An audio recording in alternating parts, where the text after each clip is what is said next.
Cierra tu tarde con la información más relevante del día en voz de... Yo celebro el optimismo que tienen. Buenas noches, doctor Cosío. El patrimonio nacional. Mi querido Leonardo. Leonardo Curcio ya la libró. El vínculo, por ejemplo, entre criminalidad y política. Pero el periodismo lo haces tú. La prensa debe efectivamente contrapesar. Leonardo Curcio en Fórmula. Buenas noches, saludo con gran cariño al auditorio de Telefórmula que el día de hoy se enlaza con nosotros. Agradezco a quienes nos siguen a través de la radio y por supuesto nuestras plataformas de internet. Hoy, Cintia, nuestra planta está un poquito más roja. ¿Y tú también? Sí, ¿verdad? Mire, venimos del mismo color. Sí, como que aguantó, ¿no? No, toda me mejoró. la información y todo, y mire.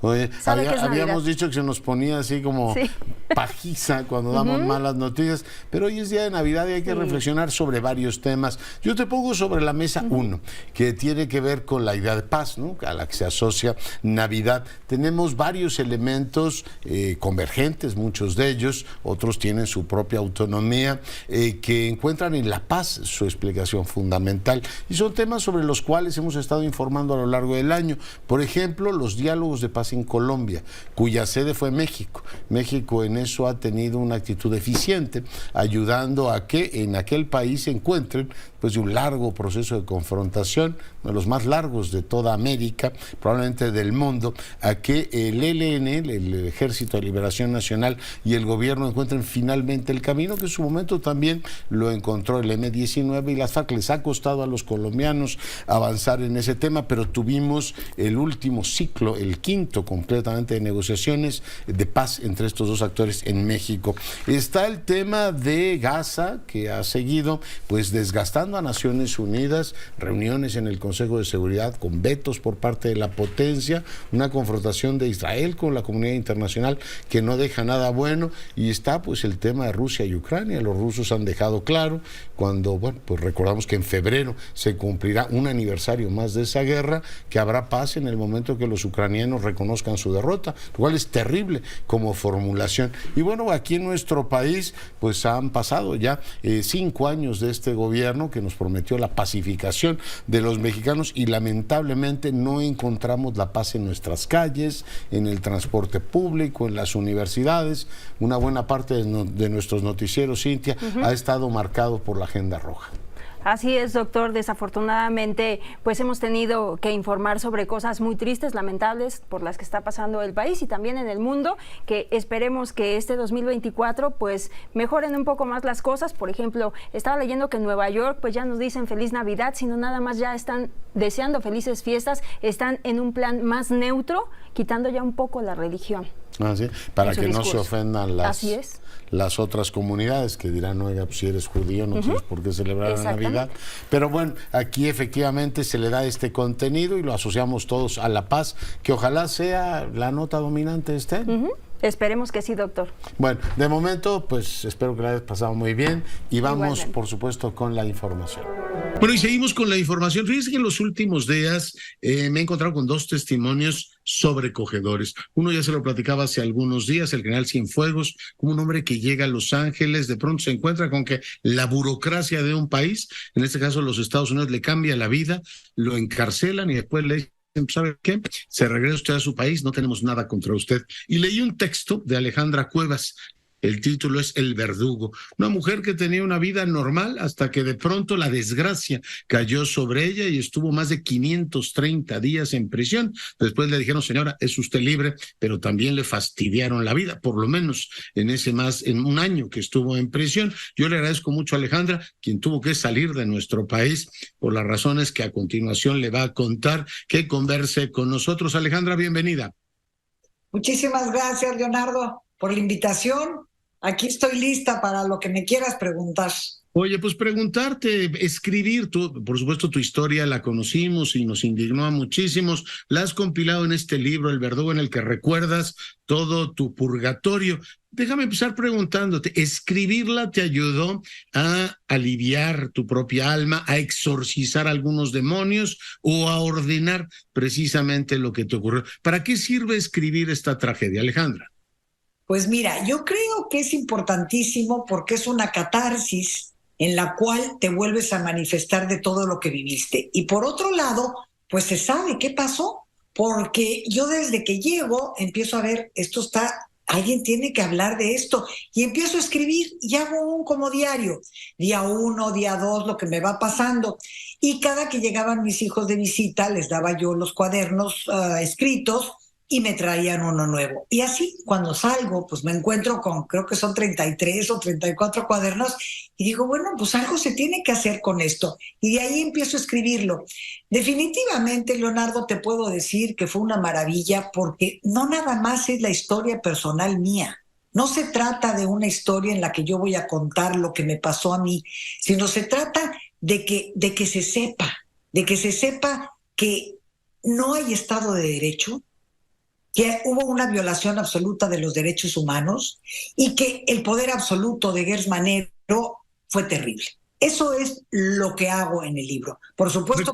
Recuérdale, por supuesto, al auditorio que nos escucha y ve en todo el país, Alejandra, ¿qué es lo que ocurre? Tu madre era pareja durante muchísimos años del hermano de Gertz Manero, él tiene pues un deterioro y finalmente, bueno, pues hay ahí un asunto que te ruego que le recuerdes al auditorio porque eso no hay que olvidar.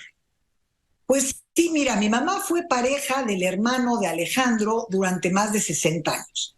Se conocieron cuando eran jóvenes, en un principio no vivieron juntos porque pues nosotros éramos pequeños y mi mamá, el qué dirán en esas épocas, ya sabes, hasta que decidieron vivir juntos, pero fueron pareja muchísimos años. De repente Federico, a los 84 años, pues digo, es un hombre ya, no, tenía 82 él en ese momento, 82 años, se enferma. Y mi mamá le habla a Alejandro y le dice, oye, tu hermano está enfermo, ¿qué hacemos? Alejandro llega, lo ve y dice, no te preocupes, yo voy a mandarte los doctores porque él no quiere ir al hospital. Aquí lo cuidamos. Y así estuvo 5 días. Total, al 6º día se aparece Alejandro con toda la plana mayor de policías, con abogados diciendo que mi mamá, mi hermana y yo lo queremos matar. Se lo lleva por la fuerza a un hospital privado y un mes después Federico muere. ¿Y por qué no? Somos culpables, mi mamá, mi hermana y yo. Alejandro trata de hacer todo esto diciendo la culpabilidad, todos se lo rechazan los jueces porque le dicen, oiga, esto es una locura, ¿cómo van a ser culpables? ¿De qué son culpables?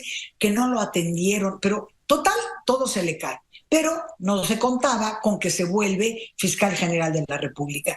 Se vuelve fiscal general de la República y entonces agarra a todos sus títeres, que son desde Claudia Sheinbaum hasta Ernestina Godoy, a Ceballos Orozco, que fue el magistrado que me niega la apelación, la jueza del 67, a todos ellos, y les dice, a la mamá no la podemos agarrar porque tiene en ese momento, bueno, mi mamá ya tenía 93 años, 94 años, a mi mamá no, pero ¿por qué no agarramos a la hija? ¿Y por qué no me agarran a mí? Y ahí me meten 528 días. Y oye, a ti te detienes, iban en tu coche y de pronto la Fiscalía de la Capital, digo, esto hay que recordarlo, quizá tú no lo mencionas mucho en el libro con nombres y apellidos, pero Gertz Manero lo dijo en el momento más álgido de la polémica, dice, quien aterrizó todo esto fue la Fiscalía Capitalina, te detienen y te dicen que tu coche está robado, o sea, una artimaña de ese tipo, Alejandra. Así es, me dicen, tu coche está robado, vamos a la delegación. Mi hijo, el más joven, se pone violento y dice, no, ¿cómo? Y le dije, mira, tranquilo, quieren el coche, vamos a ver los papeles. Yo todavía ni por acá se me ocurre. Y en lugar de irnos a la izquierda, que era la delegación, se siguen derecho y me dicen, vamos a Santa Marta. ¿Pero qué es Santa Marta? La cárcel de mujeres. Oiga, ¿pero por qué la cárcel? Usted sabe qué hizo. Y total, sin explicación, sin haberme enseñado un documento, sin haberme hecho nada, me llevan a Santa Marta. Así como estas. Y obviamente, pues todos estuvieron de acuerdo. Desde la jueza del 67, que a los 2 días me dicta auto de formal prisión, sin haber visto absolutamente nada, porque no había ninguna prueba, ¿no? Luego viene la apelación y Ceballos Orozco dice, totalmente cierto, lo que dijo la Fiscalía, Ernestina Godoy, todo está perfecto. La señora se queda. Y así empieza el calvario. Y si no ha sido por mis hijos y personas como ustedes, todos los periodistas valientes que creyeron la palabra de mis hijos, seguiría yo ahí. Definitivamente. Oye, lo primero que salta a la vista es ¿de qué se le puede acusar? a la hija, en este caso, digamos, de la pareja de la persona que falleció, que es lamentable, pero hay certificados médicos de su deterioro, etcétera. Pero ¿cuál se supone que fue el delito que cometieron? ¿O es un tema, déjame preguntártelo para aclarar de una vez el asunto, de herencias? Entiendo que el heredero universal de Federico era el hoy fiscal general de la República, Alejandra. Así es, así es.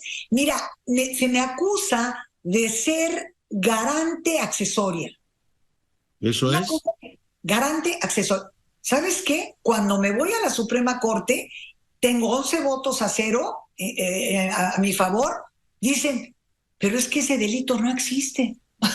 O sea, no nada más no se comete, sino que no existe en el código. Pero tú podías, digo, en el momento que te detienen y con las artimañas estas que nos has narrado, tú empiezas a tener claro algo, dices, bueno, aquí ¿de qué me están acusando?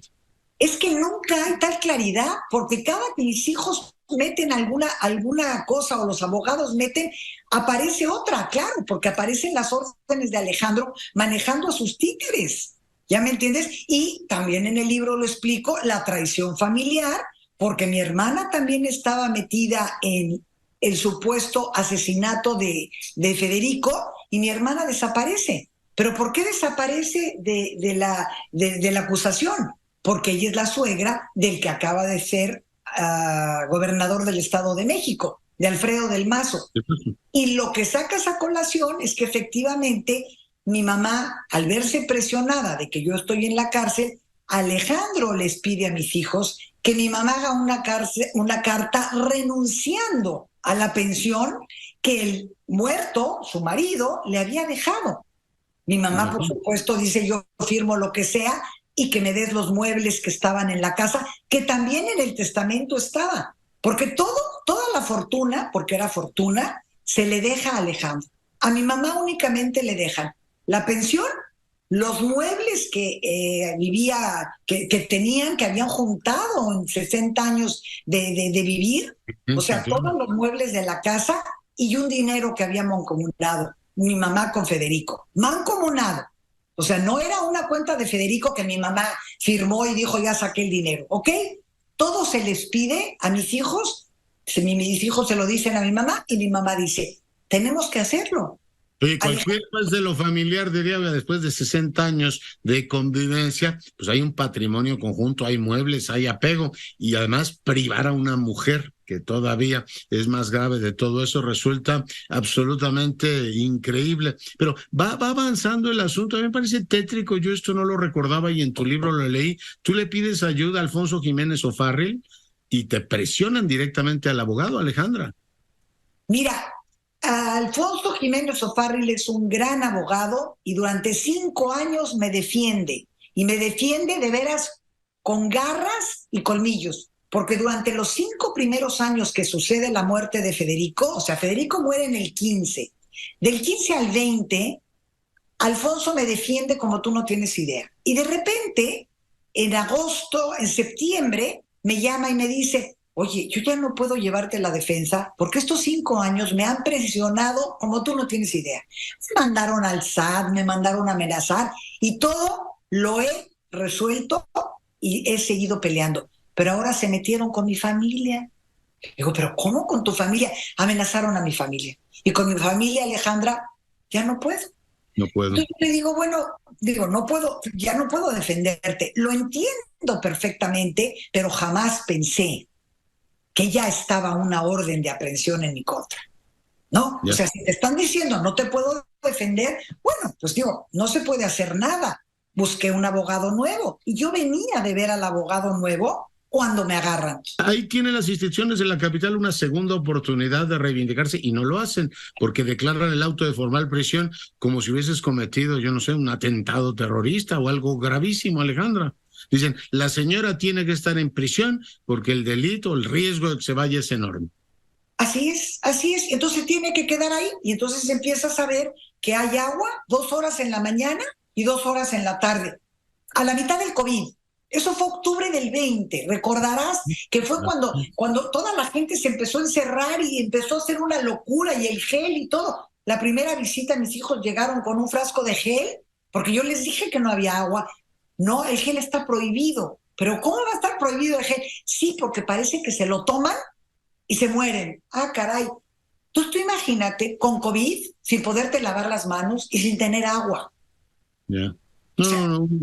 Un absoluto calvario. Pero encontraste también, eso también es admirable, este elemento de resiliencia, hasta gimnasia, clases de gimnasio organizaste, Alejandra. Pues es que mira, yo creo que por eso el libro es importante, porque es un testimonio de resistencia y de lucha.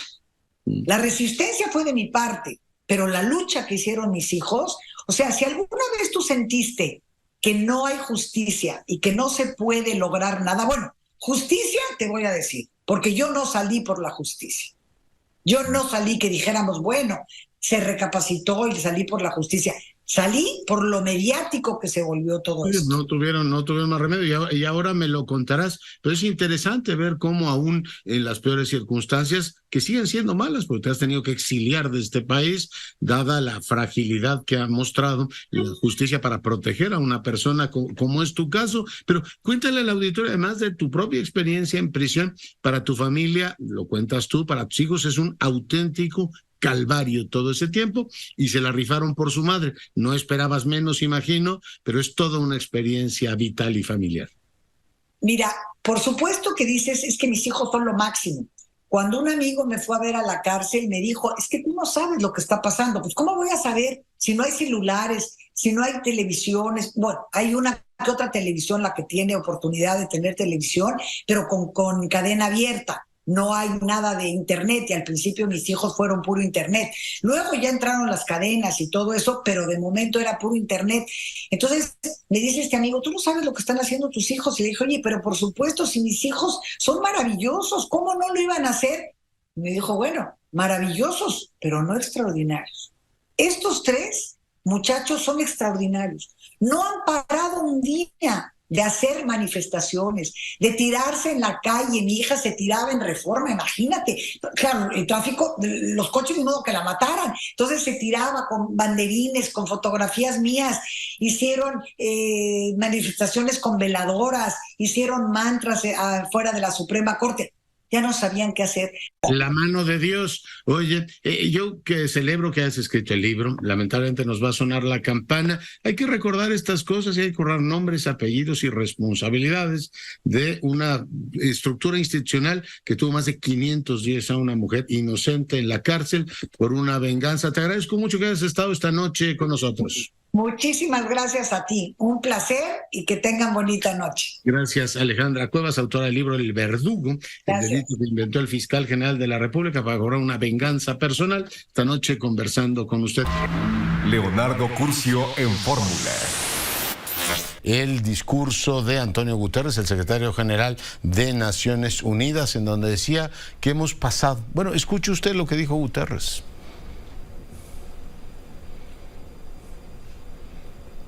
¿Lo tenemos? El cambio climático está aquí. Es aterrador. Y es apenas el comienzo. La era del calentamiento global ha terminado. La era de la ebullición global ha llegado. El aire es irrespirable. El calor es insoportable. Y el nivel de beneficios de los combustibles fósiles y la inacción climática es inaceptable. Bueno, pues supongo que no es un recurso retórico el que usa el secretario general de Naciones Unidas. Se lo pregunto a Julia Carabias. Ella, como usted sabe, es miembro del Colegio Nacional. Doctora, bienvenida. Hola, muy buenas noches. Muchas gracias por el espacio. ¿No es un recurso retórico el que usó Antonio Guterres? No, de ninguna manera. Yo creo que llevamos ya muchos años, un par de décadas, hablando de la importancia del cambio climático después de la urgencia. Greta Thunberg nos dijo que no era una urgencia, que era una emergencia. Hoy el secretario general está diciendo que ya se acaba la era del cambio climático y es de la ebullición global, porque es un llamado de desesperación. No se está tomando en serio lo que está significando, y lo que ocurre es que pues en el último mes y día jueves pasado, el Meteorológico Mundial, la Organización del Meteorológico, dio los datos de lo que estaba pasando en julio, y es ni más ni menos que la temperatura más alta que se ha registrado promedio del mes de los últimos quizás 120,000 años. O sea, ¿qué quiere decir esto? Primero, ¿cómo sabemos que esta cantidad de años no ha tenido estas temperaturas? Bueno, para eso hay estudios paleoclimáticos, más el detalle de los meteorológicos que se tienen en los últimos 7 décadas. Pero esta información nos está diciendo que casi desde la aparición de Homo sapiens, de la especie humana, no había ocurrido un fenómeno de ese tamaño de temperatura. Para ponerlo en perspectiva, Homo sapiens aparece hace 300,000 años. Y estamos hablando que quizás desde hace 120,000 años no se haya dado esto, que era el periodo interglaciar. Entre estos periodos glaciares e interglaciares es como Homo sapiens se fue distribuyendo en todo el planeta. Y si nos damos cuenta de otra fecha importante, que es pues de cuando está, digamos, definida la civilización humana, que es con la aparición de la agricultura y de los asentamientos humanos, eso data de hace 10,000 años. Entonces, lo que hemos visto, estos registros de temperatura, se salieron por completo ya del umbral estable de cómo nos hemos desarrollado los humanos. No quiere decir que así sea ya todos los días de todos los meses, es un promedio, pero lo que sí está clarísimo es que cada vez está ocurriendo con más frecuencia y está ocurriendo con más intensidad, y eso es lo que nos está llamando la atención el secretario general, porque además hay una ventana de oportunidad que la estamos perdiendo y se nos está cerrando.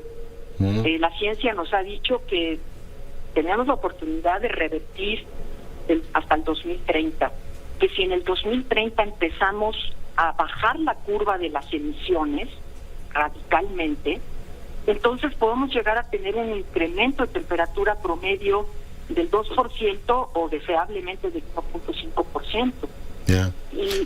O sea, más allá de opiniones, este julio que termine es el más cálido que tengamos registrado en 120,000 años, me dice. Posiblemente en 120,000, esa es una fecha, digamos...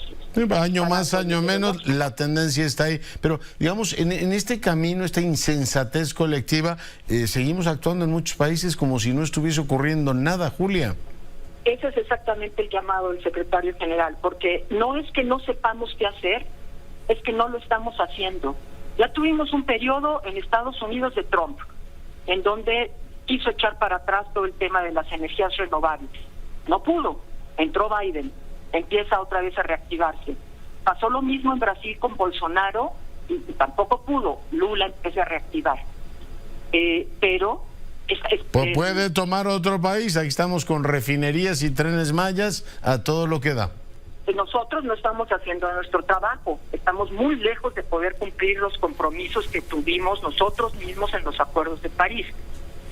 Europa, que es la otra región de alta producción de gases de efecto invernadero, después del COVID entró con mucha fuerza. Y bueno, ¿qué pasó? Otro obstáculo gigantesco, la invasión de Rusia a Ucrania.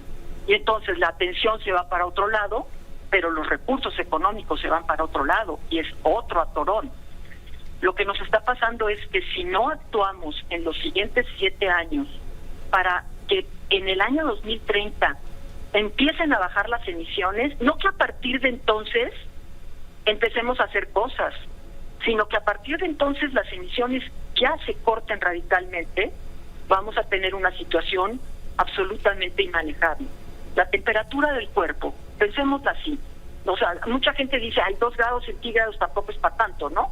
Entre la diferencia del día y la noche, pues es más o menos eso. No, es un problema, es un promedio anual de todo el planeta, desde los polos hasta los trópicos, y es como si la temperatura del cuerpo, en vez de vivir en 37 grados, la tenemos todo el tiempo a 39. ¿Cuántos van a sobrevivir? Fatal, sí, absolutamente. No, y toda la alteración de todos los ecosistemas y todo lo que eso implica, pues es un camino a la insensatez absolutamente. Ahí está el llamado primero de los científicos, ahora del secretario general de la ONU, esperando que la política nacional, las políticas nacionales y la colaboración que se puede dar entre empresarios, ciudades, gobiernos nacionales, tomen cartas en este asunto. Ya lo registramos en México por primera primera vez en carne propia con las altas temperaturas de hace 3 semanas, doctora Carabias. Julio en México fue también un mes absolutamente que nos dejó a todos impactados en términos de que no habíamos registrado esto. Y una cosa es las temperaturas altas, pero luego vienen las inundaciones como rebote de todos estos cambios atmosféricos que afectan a la temperatura del océano, y esto afecta a las corrientes y empiezan entonces las inundaciones intensas. Esto se nos puede volver a repetir y tener un año tremendo en términos de huracanes y de grandes fenómenos hidrometeorológicos que nos puedan causar inundaciones. Y así vamos a empezar a vivir.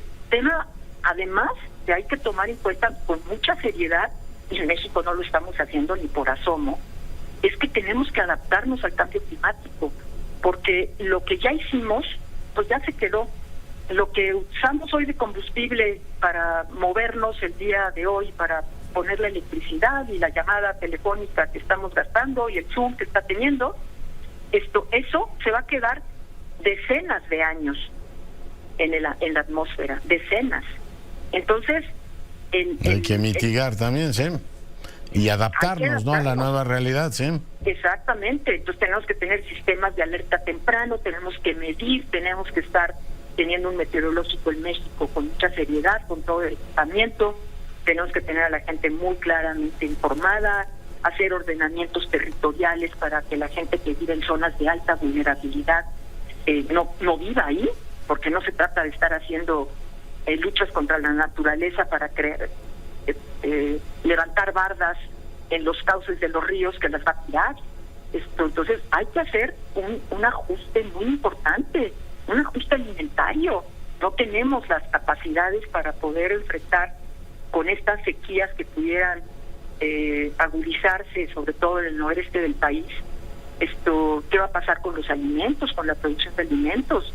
¿Cómo van a bajar los acuíferos si no va a haber estas recargas de la misma manera? En fin, es una situación que es de altísima seriedad, no es ciencia ficción. Ya llegó el cambio climático y la ciencia lo ha definido clarísimamente. Los políticos están buscando pasar el sexenio, buscar el trienio, y no se está enfrentando. Por eso es el llamado de desesperación del secretario general, que yo celebro mucho. Muy bien, pues tomo notas, y con precisamente sus intervenciones tratamos de darle densidad en la conversión pública de estos temas. Julia Carabias es miembro del Colegio Nacional y yo estoy muy agradecido con ella. Al contrario, la agradecida soy yo. Un abrazo. Gracias, pues ahí lo tiene. Ahí está el tema. Ese debería ser el centro, la primera prioridad de la discusión nacional, pero aquí estamos en otros asuntos. Mucha política para desayunar, comer y cenar, y otros temas. Este es el llamado que hizo el secretario general. Julio del 2023 es el mes más cálido registrado en la historia. Después de 25 años de rectorado médico, por primera vez en la historia de la universidad, un científico social llega a la rectoría de la máxima casa de estudios. El economista e historiador Leonardo Lomelí ha sido designado como rector de la máxima casa de estudios para un periodo de 4 años, con el compromiso de defender la autonomía y la libertad de cátedra y de investigación. El doctor Leonardo Lomelí ha protestado como el rector número 35 de la Universidad Nacional. De hecho, esto se llevó a cabo en la antigua Escuela de Medicina, el centro histórico de la Ciudad de México, y allí el rector Lomelí aseguró que el compromiso de la universidad es y seguirá siendo incluyente, plural y comprometido con las mejores causas del país. La universidad, subraya, no puede estar atada a una tesis o a un partido, sino a la búsqueda de la verdad y del conocimiento. La existencia de la universidad no es un lujo, sino una necesidad primordial para la República. El trabajo de los universitarios no es solo un derecho, sino una responsabilidad social bien grave. Ni la universidad puede vivir, ni los universitarios pueden trabajar con el fruto que la comunidad tiene el derecho de exigirles si las condiciones de apoyo y de comprensión no se cumplen. La universidad, ennoblecida por la libertad y responsable por ella de su misión, no atada o sumisa a una tesis o a un partido, sino manteniendo siempre abiertos los caminos del descubrimiento y viva la actitud de auténtico trabajo y de crítica veraz, no sujeta al elogio del presente, sino empeñada en formar el porvenir, dará a la República, cualquiera que sea el estado de la organización social y política, la seguridad permanente de mejoramiento y renovación. De acuerdo a la comunidad universitaria, los retos del nuevo rector son, entre otros, ampliar los límites de la democracia, impulsar el trabajo académico, así como abatir la inseguridad y la violencia de género en todas las instalaciones universitarias. Destaca también este año el nombramiento de la doctora Patricia Dávila, quien ocupa ya la Secretaría General de la universidad y se convierte así en la primera mujer en ocupar este puesto en la historia de la institución. En Grupo Fórmula, Héctor Herrera Argüelles. Leonardo Curcio en Fórmula. Yo le doy la más cordial bienvenida a un director galardonado, muy carismático, muy conocido en este país y por supuesto en el mundo. Michel Franco, bienvenido. Leonardo, qué gusto saludarte, muchas gracias. Oye, vi Sundown, que por cierto ya se está exhibiendo en todas las salas, ¿no? Ya está en todos los Cinépolis, Cinemex, en la Cineteca Nacional. Oye, supongo que es una cosa especial en la vida dirigir a quien en mi concepto es el mejor actor del mundo, Tim Roth. Coincido contigo, es uno de los mejores actores del mundo y yo además... digo que el mejor, ¿eh? Puede ser el mejor, sin duda. Yo crecí de adolescente viendo Perros de Reserva, Pulp Fiction. Es un director que ha trabajado con... Un actor, perdón, que ha trabajado con todos los directores que admiro. ¿Te acuerdas de La leyenda del pianista? También, Tornatore, por supuesto. Memorable, ¿no? Sí, increíble. Pues así de memorable está en Sundown, ¿eh? Muchas gracias. ¿Y por qué se llama Sundown y no Ocaso, Puesta de Sol? Que son muy bonitos en Acapulco, por cierto. Pues Sundown era el título internacional y en México el distribuidor decidió dejar Sundown y le pusieron abajo Secretos en Acapulco. ¿Por qué Acapulco? pero eso yo no lo decido. Ahora, ¿por qué Acapulco? Eso sí lo decidí. Tú eres el que más mandas, menos en eso. Sabes que a la hora de distribuir una película yo la suelto y dejo que cada quien haga su trabajo. Y en cada país la adaptan de otra manera. Lo curioso es que aquí es mi país, pero bueno. Nadie es profeta en su tierra. Ahí vamos. Esforzarnos. ¿Por qué Acapulco? Yo creo que igual que para ti, para muchísimos capitalinos, Acapulco es el lugar consentido donde pasamos infinidad de vacaciones. A mí me tocó en los 80 la carretera vieja y pues súbete al coche y vámonos a Acapulco. Eres un niño, director, eres un niño. Gracias. No hablemos de fechas mejor, pero la pasé muy bien en Acapulco infinidad de veces y es triste ver cómo ha cambiado mucho y hemos dejado de ir a Acapulco con la frecuencia, no sé tú, pero pues... Lo mismo. Sí. Y lo lamento. Por esos atardeceres son absolutamente irrepetibles, ¿no? Y Caleta es algo especial. La costera y Caleta, a mí Acapulco Diamante ya no me interesa mucho, pero Caleta es increíble y como dices, los atardeceres y el ambiente de la playa. Esta película que la viste, todo el ambiente de Caleta es real. Ahí no pusimos extras. Ya ves que estás en la playa con la cubeta de chelas y... Quiere usted camarones, quiere usted todo lo demás. Pobre Tim Roth decía. ¿Y ahora qué le digo yo a este señor? Solo beber. Y bebió. Habla poco. Es difícil dirigir a un actor de ese calado, solamente con elementos gestuales, que lo hace de maravilla, pero habla muy poco, ¿no? Cuando hicimos la primera película juntos en 2015, que se llamaba Chronic, para mí era dirigir a ese gran actor. 6 años después lo sigo admirando muchísimo, pero ya somos muy amigos y ahora es más difícil dirigirlo porque cuando tienes mucha cercanía con alguien discutes más. Entonces hay muchos silencios en la película, eso es de común acuerdo y nos gustó mucho la idea de poner a un extranjero en Acapulco donde no habla el idioma, pero discutimos muchísimo durante el rodaje porque a mí...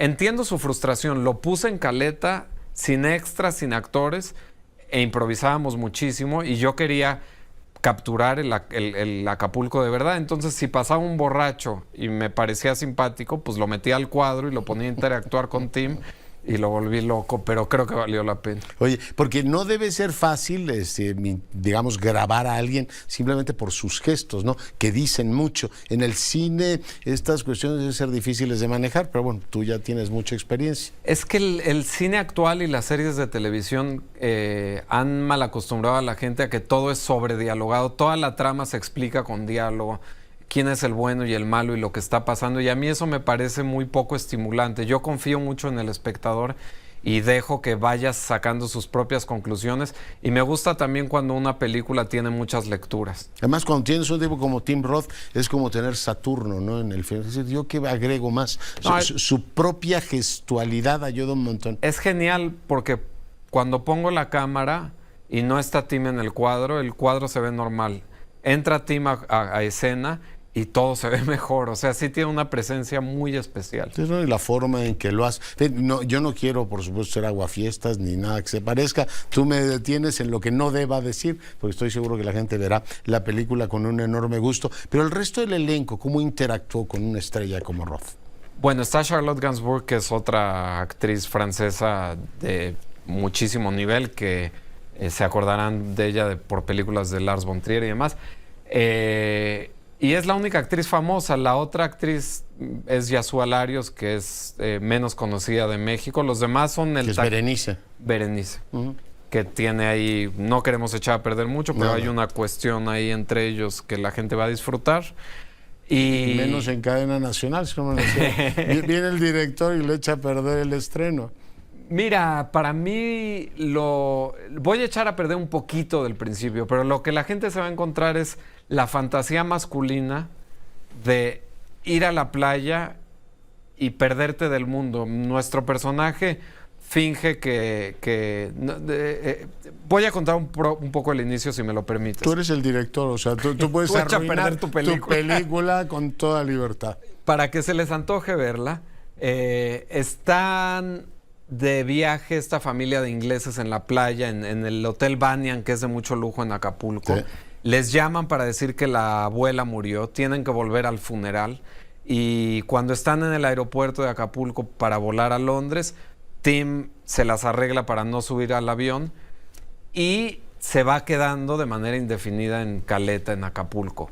A mí lo que me interesa ahí es explorar si tenemos libertad o no, si podemos ser libres y escoger cómo queremos pasar nuestra vida. Y la respuesta es no, la sociedad te exige mucho. Pero te das cuenta de lo fuerte y lo bien contado que está eso. Yo pensaba al ver tu película en una novela de Vila Matas que se llama El Doctor Pasavento, que es el arte de desaparecer. O sea, ¿cómo puedes tú salir del personaje que es? Él se va a París, no cuento tampoco la historia, pero está la famosa de Matías Pascal, ¿no? De Pirandello, que es desaparece. Tú logras en el caso de Roth, de Neil se llama, ¿no? El personaje, este ánimo de desaparecer porque tiene una noticia terrible que ha recibido él. ¿Y qué mejor lugar para desaparecer que Acapulco, Michelle? Pues, y tiene que ver con mi amor por Acapulco. Es una especie de carta de amor a un lugar que me fascina, que me duele, que ha cambiado mucho, pero que me encanta. Una carta de amor con reproche, ¿no? Por esa violencia, que qué bueno que no eludiste, ¿no? Porque si no hubiera quedado almibarado. Yo creo que como director de cine, si cierro los ojos, si ignoro la normalización de la violencia en mi país, estaría siendo muy falso. Creo que el cine es un buen lugar para hablar de lo que somos realmente como sociedad, y a veces ese espejo que es la pantalla nos muestra cosas que no nos gustan, pero que vale la pena ver. Eso es el cine, ¿no? También. Sí. Oye, serías también desleal a tu trayectoria, ¿no? Que usamos aquella Nuevo Orden, ¿no? Donde recordabas también esta parte que hoy suena con una actualidad rabiosa, ¿no? Lo dijiste tú. Sí, en su momento era distópica y bueno, ya me callo, me van a regañar. Pero eres muy joven para hacer una película tan, ¿no? ¿Como Sundown? No, sí, como Sundown. En este caso, una película que te habla del desencanto, ¿no? De que te habla también de cómo desaparecer. Escribí la película en una crisis, te va a dar risa, pero de edad media, cuando cumplí 40 años, me estaba haciendo las preguntas. ¿Te puedo decir una cosa y no te enojas conmigo? Esa es la peor crisis de todas. Bueno, ojalá. Los 40 es... No, ojalá que sea la peor, porque ya la pasé, ya me siento mejor. A vivir feliz. Exacto. Sí, porque ya te sientes más cómodo con quien eres Pero a los 40 me empecé a cuestionar sobre si me gustaba o no quién soy y dónde estoy en la vida y cómo vivir el resto de la vida y demás. Y fue en ese estado mental que escribí esta película. Oye, ¿se ve igual la película en plata, o en su momento se verá en televisión que en pantalla grande, o es fundamental verla en pantalla grande? Yo creo que qué bueno que lo pone sobre la mesa. Es fundamental verlo en el cine y escucharlo en el cine, porque te envuelve de otra manera, se te olvida el mundo y pues te pone realmente en Acapulco, lo hueles, lo sientes mucho más en el cine. Desde el clavado hasta los que dan lata en la playa, pero Acapulco tiene eso de profundamente entrañable. Sí, vale la pena que la gente vaya a cines y ya está en todos lados. Enhorabuena. Muchas gracias. Gran película y gracias por venir. Voy a venir más seguido si me recibes así. Tú eres bienvenido aquí siempre. Muchas gracias, Michel Franco, el galardonado director de cine, una película que vale mucho la pena ver. Leonardo Curcio en Fórmula. De los 100 compromisos que presentó en el Zócalo, el presidente Andrés Manuel López Obrador reconoce 2 pendientes: la descentralización de la administración pública y la resolución del caso de la desaparición de los 43 estudiantes de Ayotzinapa. Cuando asumió la presidencia, el compromiso número 54 era la mudanza a diversos estados de las dependencias federales con el argumento de que todo es México. A menos de un año de que concluya su sexenio, el avance es menor. Solo Rocío Nale, como secretaria de Energía, se mudó a Villahermosa, Tabasco, y las secretarias de Salud, Medio Ambiente y Cultura tienen oficinas en Acapulco, Mérida y Tlaxcala, respectivamente. El presidente atribuyó el atraso a la pandemia de COVID-19. Porque no hemos podido cumplirlo a cabalidad, sino,